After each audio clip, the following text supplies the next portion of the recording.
Miss Young here, and welcome back. In this video lesson, we will be learning the steps to hold your violin in shoulder position. The first item of business is, when you got your instrument, you should have gotten something that looks similar to this or a sponge. This is called a shoulder rest, and this is what allows us to rest the instrument on our body in a more comfortable way and allows us to hold the instrument up where we need it to be on our body. So the first thing you want to do is, if you have one like mine, it has these little guys, which we call feet, and they're probably closed when you take the shoulder rest out of your case.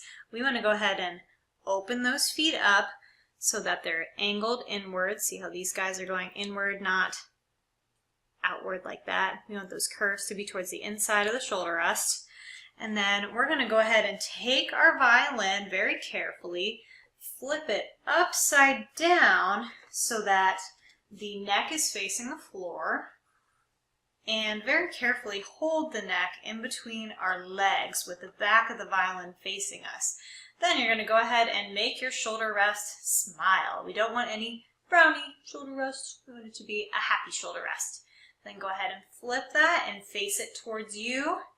And then these adjustable feet are going to slide, and I'll turn it around here so you can see it, right over the lower bow of the violin, and then you can use some pressure to push it down a little bit further on your instrument. So it should look like this when you're done. And it's nice and smiling at us, not frowning at us. Once you feel good about where your shoulder rest is, we're going to do something kind of silly to figure out how to hold this. You're going to go ahead and put your scroll in your left hand and the end where your end button is in your right hand, and hold that violin way above your head. And we're simply going to rock the instrument from side to side.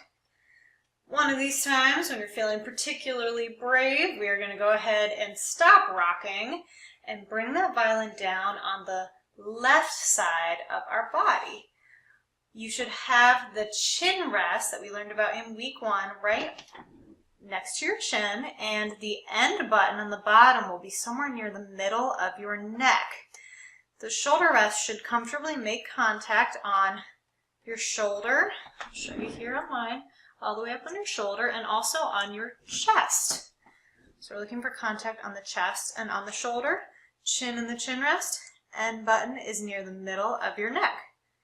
Very nice. Now, when we learn how to put fingers down, I'm going to bug you guys a lot about this left wrist over here. We want to make sure this left wrist is nice and straight. A couple things to look out for are holding your instrument so it's pointing down at the floor with your elbow touching your body. We want to open that up nice and tall, sit up nice and straight with a straight wrist here, and also no elbow against our bodies. Something else to look out for, I said straight wrist here, is what I call crushing the critter. Just kind of mean if you think you had a little gerbil or a little hamster in your hand, and you were going to hold your violin very carefully while holding your little hamster friend. We wouldn't want to go like this. That would hurt him, and we don't want to do that. So we're going to keep this wrist nice and straight, elbow away from our body, and then our fingers are going to be shaped the same way they were in guitar position. So, again, let's go ahead and review those contact points. We have the end button close to the middle of your neck. We have our chin and the chin rest. The violin is angled on the left side of our body. It's not all the way over like this. It's also not straight out in front of us like this. It's somewhere in between. And then no elbow resting against our body, and nice straight rest here. Now there's a difference for violins too. When we get ready to pluck in this position, instead of plucking with our thumb, we are now going to anchor that thumb on the side of the fingerboard and pluck with first finger. I'm going to go against what I said with posture here for just a sec so that you can see that I'm plucking with my first finger instead of my thumb. Go ahead and give that a try. Let's do our eek poem up in shoulder position. Ready? 1, 2, here we go. Eek, eek, eek. There are ants, ants, ants.